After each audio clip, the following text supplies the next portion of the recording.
Okay. Since everybody tells me that I make no BS reviews, and this is certainly true, and I have no affiliate links, and I don't sell anything like stupid t-shirts and, you know, all sorts of other dumb trash that everybody else is trying to... Let's talk about the actual amount of stabilization you get with the FUJIFILM X-H1. Now, as I've made the video, I don't know in the series of the videos that I've actually uploaded, whether I've uploaded it yet or I will upload it here within the next few hours, but I'm incredibly happy with the FUJIFILM X-H1 for 1,000 reasons unrelated to IBIS. Interestingly enough, before I actually got my hands on the X-H1, which I've had now for about 5 days, I'd seen every video that everybody's posted who had it for, you know, a day or so. And all the important stuff that actually impressed me so much about the X-H1 was not even mentioned by anybody else, or very slightly mentioned in passing, but not as something, wow, this is wonderful. And I don't do fanboy talk, and I certainly am no mouthpiece for Nikon or Fujifilm at all, obviously so.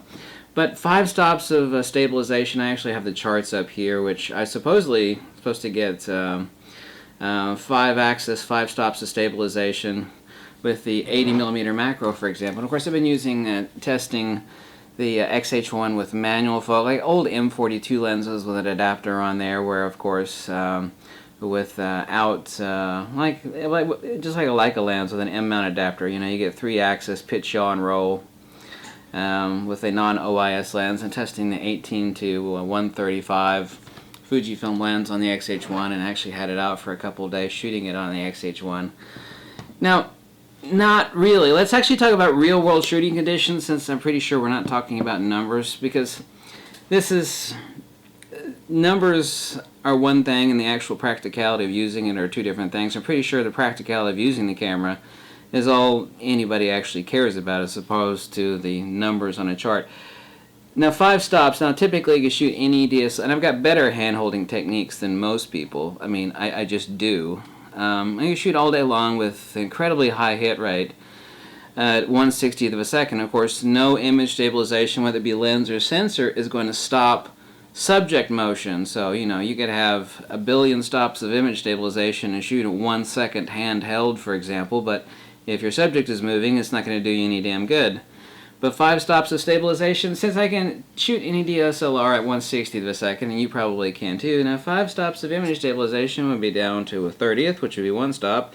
2 stops would be 15th, the 3rd stop would be 1/8, 4 stops would be 1/4, and 5 stops would be a half a second. Now, the practicality, and I'm about to give you the actual numbers, the practicality of the notion of shooting in a half a second with lens and sensor stabilization, as I'm supposed to have with the 80mm, is of course not real. You'd think I'm going to do handheld shots at a half a second and have any sort of hit rate of subject sharpness or a non-blurry image. No, that's not the case.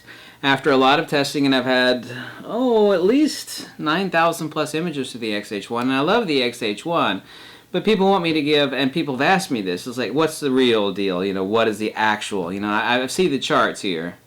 You know, 5-axis stabilization with this lens, you know, over 5 stops, 2.5 stops, so like the 10 to 24, which is supposed to be the worst, which I didn't bring that lens with me to Florida. What's the reality of the actual amount of image stabilization? And after a ton of shooting, including a ton of low light shooting with the X-H1, realistically, with a very high hit rate, it's 2 stops and 2 1/3 stops, and that's averaging out manual focus lenses as well as OIS lenses like the 80mm macro and the 18 to 135, and also the 100 to 400, which of course is nowhere near as effective. The longer the lens, the more of an issue it is to stabilize the image, and of course Fujifilm and other manufacturers with sensor stabilization will tell you that outright as well, but you do not, of course, have 5 actual stops of shutter stabilization. You know, you're not going to shoot at a half a second.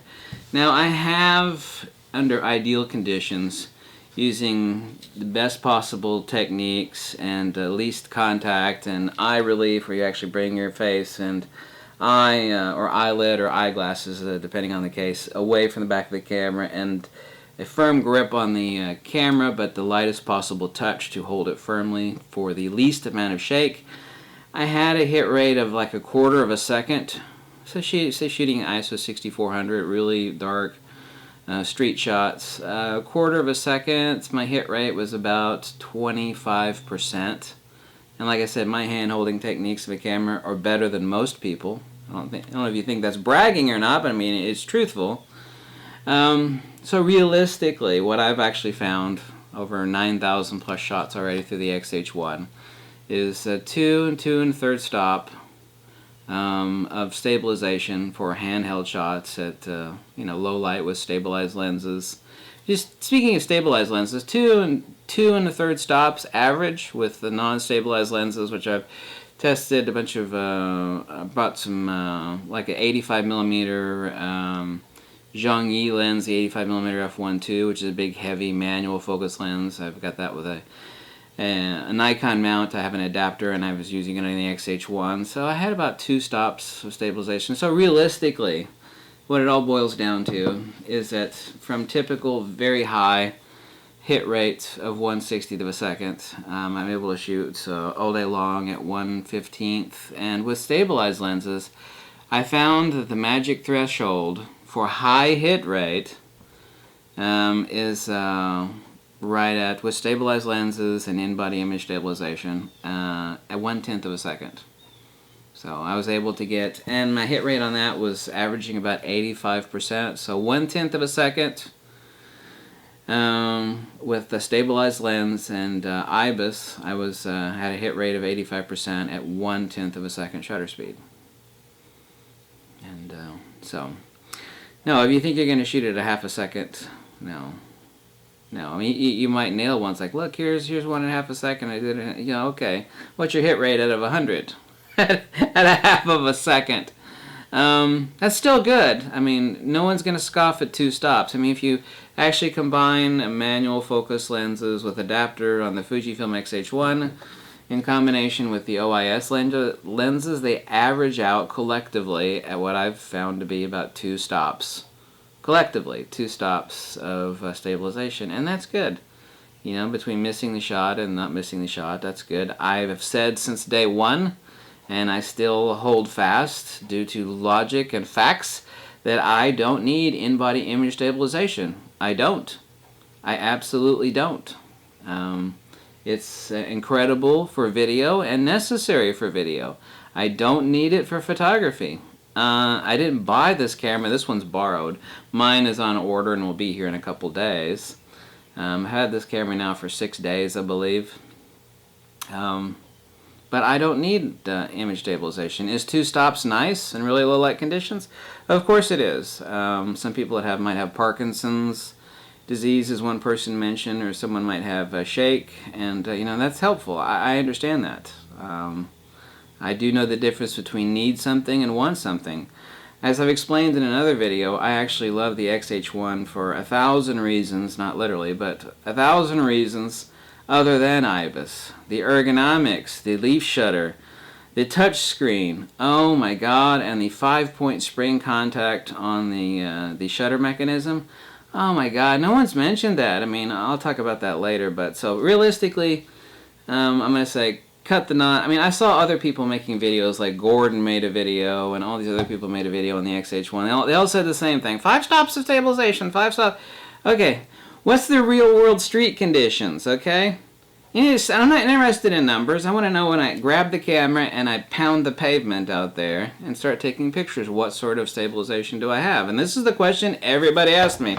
Realistically, how much how much stabilization do I get? And of course, when you have stabilization on, you actually can't turn it on. Can't turn the image stabilization off. Say, for example, with this lens or the other OIS lens here, the 18 to 1/3. If you can't turn stabilization off in the menu system, i.e. the IBIS, you actually flip the switch off on the lens and then it turns all stabilization off. So you can't turn one off versus the other. I cannot go into, and if you don't believe me, I'll go into menu right now. Under stabilization, IS mode. I have the option for continuous and shooting only.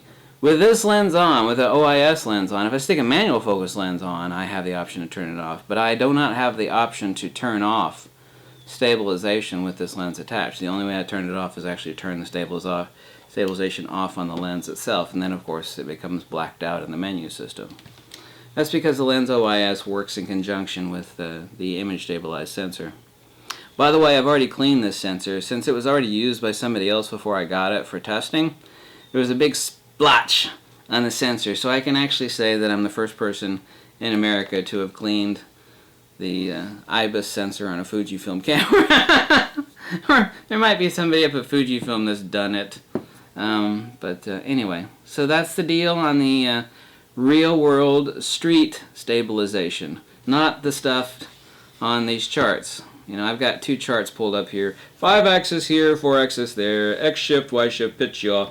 Okay, that's wonderful. That's a nice chart and all, but what is the actuality of the amount of stabilization? And I'm telling you what it is, and that's after 9,000 shots. And I did a lot of low light shooting with the X-H1. Love the hell out of the X-H1. Fujifilm is going to sell the hell out of the X-H1 for many reasons that I'll mention in the full review, which I'll make later tomorrow. But thanks so much for watching, and hope you like these videos. If you do, click the link below, because I don't have affiliate links, and I don't sell crap like t-shirts and hats and all that stuff, and so I actually bust my butt answering questions and phone calls and comments and emails, and not to mention the testing. Just endless amounts of testing. And as soon as I'm done with this video, I'm going out to shoot more. I'm ready to hit the streets. Thanks so much for watching. Bye.